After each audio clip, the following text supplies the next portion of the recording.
Just a reminder to all the judges that we need to visit the poster area during the tea break, and all the participants who have placed their posters are requested to be available because the judges will be going around during the tea break. Thank you. Thank you, Dr. Yasir. We're just loading up our dear friend Dr. Sanaullah's talk. He'll be talking about the role of PRP in cartilage injury, latest updates. Over to you, Dr. Sanaullah. Thank you. Assalamu alaikum. Just one question from the audience. How many people are using PRP in their practice? 1, 2, 3, 4, 5, 6, 7, 8, 9. 9 out of almost 60. So it's almost 20%. My name is Dr. Sanaullah. I'm working as a sports surgeon in RMI. This is my hospital where I work. And the topic is a bit controversial because the evidence is limited and controversial. So cartilage, we all know it's a avascular tissue and it will not regenerate. The regeneration potential is very, very low because it's avascular tissue. These are the two defects, the focal condyle defect and the osteoarthritis. Both are cartilage injuries. Can be treated the same way by using PRP? It's a bit interesting. So it's every knee surgeon's dream to take some factors from the patient and inject into the knee and to get desired results.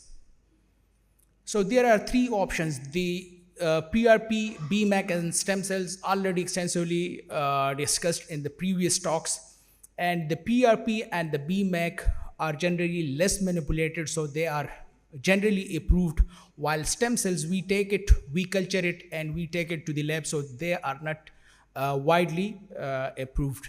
So what's the difference between all the three? PRP, we take venous blood. I will not go into the detail. And then we centrifuge it. We get the two layers, the RBCs and the plasma layer. And then the buffy coat, it's very small, 1 to 2 mm layer. That is the main business area. It contains platelets, growth factors, WBCs, and we take it out from the blood and then inject into different areas. BMAC we can take from any bone source, iliac crest, femur or tibia, already discussed in the previous lectures, and the stem cells also discussed. I will not go into the detail.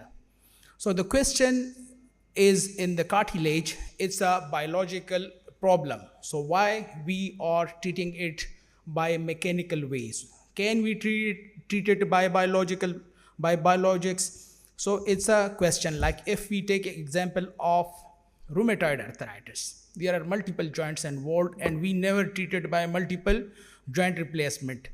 We target the molecular at the molecular level. Can we use the same technology and avoid the mechanical solution for cartilage and meniscus? So for biological problems, there should be a biological solution, that is orthobiologics. So currently we are injecting same PRP for all problems, for bone problems, for muscle problems, for tendinopathies. Can we specify the problem and make specified PRP for individual problems? Let's see.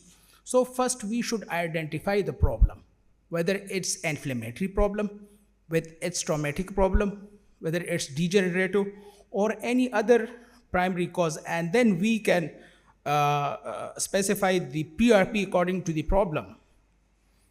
And then we can make a plan whether we can use a single shot or multiple shot, and then we will get outcomes, and then we can make a protocol for each individual problem.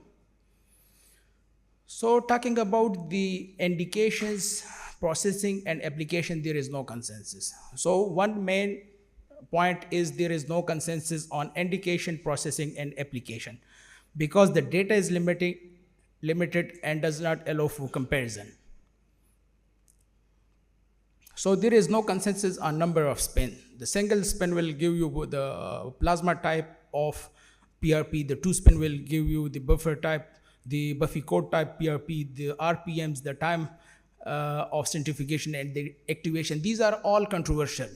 So no consensus on these 4 parameters. So how we define PRP? Some people say 1 million platelets. Some say the total dose should be around 4 million. And some people say there should be 5 times increase in PRP. So this is very important. Already explained by Dr. Adil that the low dose will have lower outcome and the higher dose or proper dose will have the required or the expected outcome. So more the number of platelets, I will quote 2 papers, one by Fleming on ACL and second by Leprard group on MCL. And both these studies show that if we increase number of platelets, the results are not good. So if we increase PRP by 1 or 2, it might have better result, but if we increase platelet numbers up to 5-fold, the results are adverse. And the histological outcomes also show that if we use 4 times the normal number of PRP, there will be negatively affect ligament strength and collagen orientation. So the main thing is more the number of platelet, it doesn't mean that it will give you good result. So demographics will also affect the growth factors in the PRP, like older patient will have lesser number of growth factors as compared to a younger patient, and obese patient will have lesser number of growth factors and other factors required for the healing. So generally speaking, PRP has good results in 4-5 scenarios. I will tell you in the next slides, but PRP as compared with saline, hyaluronic acid or ozone had better results. So these are 14 randomized controlled trials and we have summarized it. If less osteoarthritis or smaller lesion, that is grade 1 or 2, PRP has better results. Multiple injections are better than a single injection because the first injection will be effective for 2 or 3 months, then we should repeat it. So multiple injections will have better results as compared to the single injection. And median duration, it should be repeated 9 months or yearly. And when combined with HA, it has better results. So can we improve the traditional PRP? Yes, we can improve. There are multiple elements along with PRP. This is important slide. The MMPs cause matrix degeneration. The interleukin cause inflammation and the free radicals damage tissues. If we can eliminate these 3 elements from the PRP, it might be a better version of the PRP and it may result, it may have good results.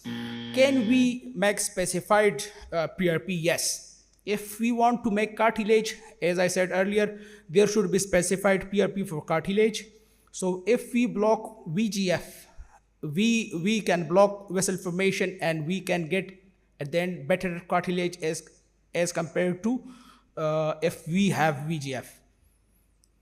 If we want to make muscle, we should stop TGF because it's block fibrosis, and if we want bone or if we want to use it in non-unions, we should block noggin.